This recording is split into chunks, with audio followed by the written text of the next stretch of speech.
Cinema കഥകളെ പോലും വെല്ലുന്ന ഒരു ജീവിതത്തിൻ്റെ ഉടമയെന്ന് തെല്ലും ഭാവുകത്വമില്ലാതെ പറയാൻ കഴിയുന്ന ഒരു മനുഷ്യൻ. റാമോജി റാവു എന്ന മനുഷ്യനെ ഏറ്റവും ലളിതമായി നിർവചിക്കാൻ ഇതിനപ്പുറം പറ്റുമെന്ന് തോന്നുന്നില്ല. സഹപ്രവർത്തകർക്ക് ചെയർമാൻ ഗാരുവും, ആന്ധ്രയിലെ തെലുങ്ക് സംസാരിക്കുന്ന ജനങ്ങൾക്ക് തെലുങ്ക് ബിഡ്ഡയും, രാജ്യത്തെ മാധ്യമ സൗഹൃദ കൂട്ടായ്മയിൽ മീഡിയ ബാരനുമായി അറിയപ്പെട്ട പ്രതിഭ. സിനിമ, മാധ്യമപ്രവർത്തനം, വിദ്യാഭ്യാസം, സാഹിത്യം, ബിസിനസ് തുടങ്ങി നട്ടുവളർത്തിയതിൽ നിന്നെല്ലാം നൂറുമേനി കവിത റാമോജി റാവു ജനിച്ചത് ആന്ധ്രാപ്രദേശിലെ കൃഷ്ണ ജില്ലയിലെ ഗുഡിവാഡയിൽ ഒരു കർഷക കുടുംബത്തിലായിരുന്നു.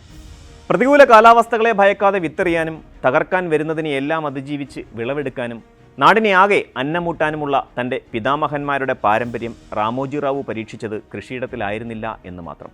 പക്ഷേ തൻ്റെ പൂർവികർ നട്ടുനനച്ച് വളർത്തിയെടുത്തതിൽ കൂടുതൽ അദ്ദേഹം വളർത്തി. അവർ അന്നമൂട്ടിയവരെക്കാൾ കൂടുതൽ ആളുകളെ റാമോജി റാവു അന്നമൂട്ടി.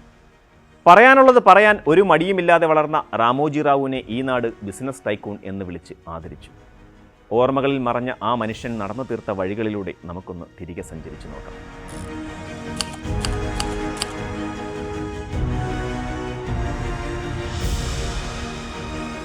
1936 നവംബർ 16 ആന്ധ്രാപ്രദേശിലെ കൃഷ്ണ ജില്ലയിലെ ഗുഡിവാഡയിൽ ഒരു കർഷക കുടുംബത്തിലാണ് റാമോജി റാവു ജനിച്ചത്.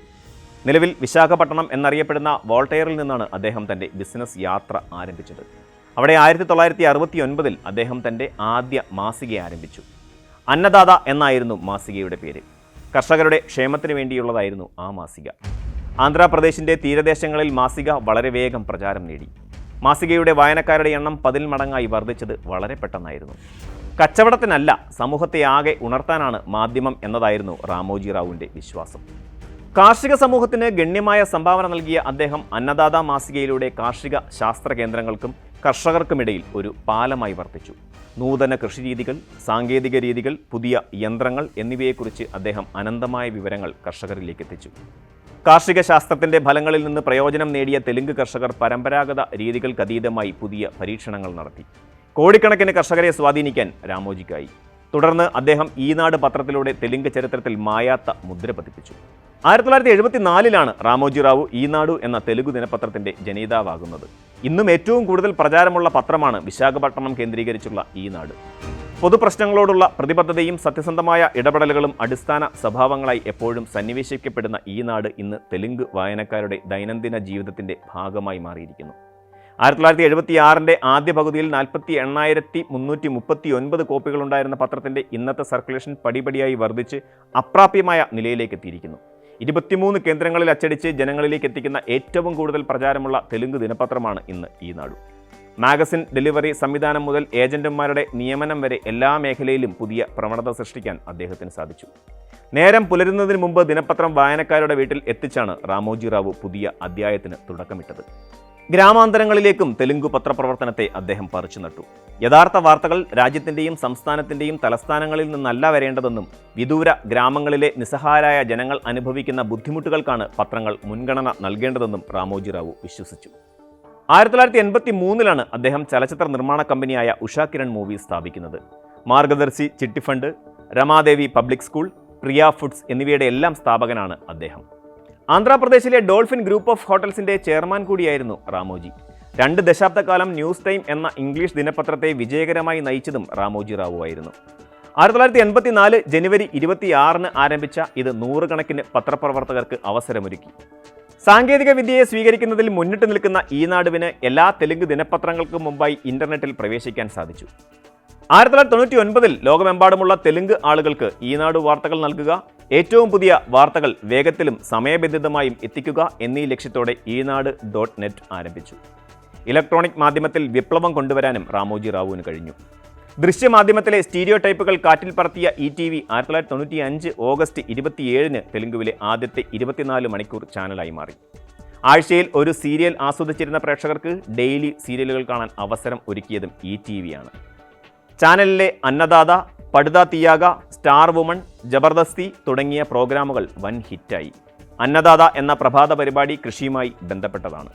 റാമോജി റാവു അന്തരിച്ച ഗായകൻ SP ബാലസുബ്രഹ്മണ്യത്തിനൊപ്പം നടത്തിയ പടുദാ തിയാഗ എന്ന പരിപാടി നൂറുകണക്കിന് ഗായകരെ ചലച്ചിത്ര മേഖലയ്ക്ക് സമ്മാനിച്ചു. സ്റ്റാർ വുമൺ പരിപാടി ഗിന്നസ് ബുക്കിൽ ഇടം നേടി. ജബർദസ്ത് എന്ന കോമഡി ഷോയ്ക്കും കാഴ്ചക്കാർ ഏറെയാണ്. 2000 ഏപ്രിലിൽ ETV ബംഗ്ല ആരംഭിച്ചു. തുടർന്ന് 3 മാസങ്ങൾക്കുള്ളിൽ ഒരു മറാത്തി ചാനലും തുടങ്ങി. 5 മാസങ്ങൾക്കുള്ളിൽ ETV കന്നഡ സംപ്രേക്ഷണം ആരംഭിച്ചു. 2001 ഓഗസ്റ്റിൽ ETV ഉറുദുവിൽ സംസാരിച്ചു തുടങ്ങി. 2002 ജനുവരിയിൽ ഒരേ ദിവസം 6 ചാനലുകൾ ആരംഭിച്ച് മാധ്യമ ചരിത്രത്തിൽ റാമോജി റാവു മറ്റൊരു വിപ്ലവം സൃഷ്ടിച്ചു. പിന്നീട് ഒരു വിനോദം എന്നതിലുപരി വാർത്താ പരിപാടികൾക്കും പ്രാധാന്യം നൽകാൻ റാമോജി റാവു തീരുമാനിച്ചു. അങ്ങനെ 2003 ഡിസംബറിൽ ETV2 വാർത്താ ചാനൽ ആരംഭിച്ചു. സംസ്ഥാന വിഭജനത്തിന് ശേഷം ആന്ധ്രാപ്രദേശും തെലങ്കാനയും ETVക്ക് തുടക്കമിട്ടു. പ്രേക്ഷകരുടെ അഭിരുചിക്കനുസരിച്ച് റാമോജി റാവു ETV നെറ്റ്വർക്ക് വിപുലീകരിച്ചു. ETV plus, ETV cinema, ETV അഭിരുചി, ETV സ്പിരിച്വൽ തുടങ്ങിയ ചാനലുകൾ തുടങ്ങി. വിവിധ പരിപാടികളിലൂടെ പ്രേക്ഷകരെ രസിപ്പിച്ചു. ഭാവിയെ മുൻനിർത്തി 13 ഭാഷകളിൽ വാർത്തകൾ നൽകുന്ന ഏറ്റവും വലിയ ഡിജിറ്റൽ പ്ലാറ്റ്ഫോമായ ETV ഭാരത് എന്ന ഡിജിറ്റൽ മീഡിയ ഡിവിഷൻ സൃഷ്ടിച്ചു. ഹൈദരാബാദ് കേന്ദ്രീകരിച്ചാണ് അദ്ദേഹത്തിൻ്റെ ഉഷോദയ എൻ്റർപ്രൈസസ് പ്രവർത്തിക്കുന്നത്. ലോകത്തിലെ ഏറ്റവും വലിയ ചലച്ചിത്ര നിർമ്മാണ കേന്ദ്രമായ റാമോജി റാവു സിറ്റിയുടെ ഉടമയാണ് അദ്ദേഹം. ലോകത്തിലെ ഏറ്റവും വലിയ ഫിലിം സ്റ്റുഡിയോ കോംപ്ലക്സായി ഗിന്നസ് ബുക്ക് ഓഫ് വേൾഡ് റെക്കോർഡും ഫിലിം സിറ്റിയെ അംഗീകരിച്ചിട്ടുണ്ട്. 2000 ഏക്കറിലധികം ഭൂമിയുള്ള ലോകത്തിലെ ഏറ്റവും വലിയ സംയോജിത ഫിലിം സ്റ്റുഡിയോ സമുച്ചയമാണ് Ramoji film city. Amusement park ഉൾപ്പെടെയുള്ള പ്രകൃതിദത്തവും കൃത്രിമവുമായ ആകർഷകങ്ങൾ ഉൾക്കൊള്ളുന്ന ഒരു പ്രശസ്തമായ ടൂറിസം വിനോദ കേന്ദ്രം കൂടിയാണ് RFC. ഹൈദരാബാദിൽ നിന്ന് 25 കിലോമീറ്റർ തെക്ക് കിഴക്കായി ഹൈദരാബാദ് വിജയവാഡ ദേശീയപാതയിൽ ഹയത് നഗർ പെഡംബർപേട്ടിന് സമീപമാണ് ഇത് സ്ഥിതി ചെയ്യുന്നത്. കുട്ടികൾക്കായി എൻ്റർടൈൻമെൻറ്റ് പരിപാടികൾ എന്ന ആശയം റാമോജി റാവു മുന്നോട്ട് വെച്ചു.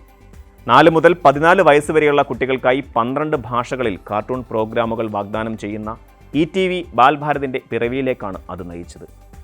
ആവേശമുണർത്തുന്ന വെബ് സീരീസ് ഫീച്ചർ ചെയ്യുകയും പഴയകാലത്തെ എല്ലാ സിനിമാ താരങ്ങളെയും ലഭ്യമാക്കുകയും ചെയ്യുന്ന ETV വിന്നാപ്പ് ഉപയോഗിച്ച് OTT പ്ലാറ്റ്ഫോമിലേക്കും ETV പ്രവേശിച്ചു. പത്രപ്രവർത്തനം, സാഹിത്യം, വിദ്യാഭ്യാസം എന്നീ മേഖലകളിൽ നൽകിയ സംഭാവനകൾക്ക് 2016 ഏറ്റവും ഉയർന്ന 2ാമത്തെ സിവിലിയൻ ബഹുമതിയായ പത്മവിഭൂഷൺ നൽകി രാജ്യം അദ്ദേഹത്തെ ആദരിച്ചു. 4 ഫിലിം ഫെയർ അവാർഡും ദേശീയ ചലച്ചിത്ര അവാർഡും അദ്ദേഹം നേടിയിട്ടുണ്ട്. ഇന്ന് ഈ നാടിന് റാമോജിയില്ല, ഫിലിം സിറ്റിയിലും റാമോജിയില്ല. പക്ഷേ അദ്ദേഹം വിതച്ചതെല്ലാം ഇന്നും നാളെയും മാത്രമല്ല, ഇനിയും ഒരുപാട് നാളുകൾ ഈ നാടിൻ്റെ നന്മയുടെ പ്രതീകങ്ങളായി അങ്ങനെ നിലനിൽക്കും.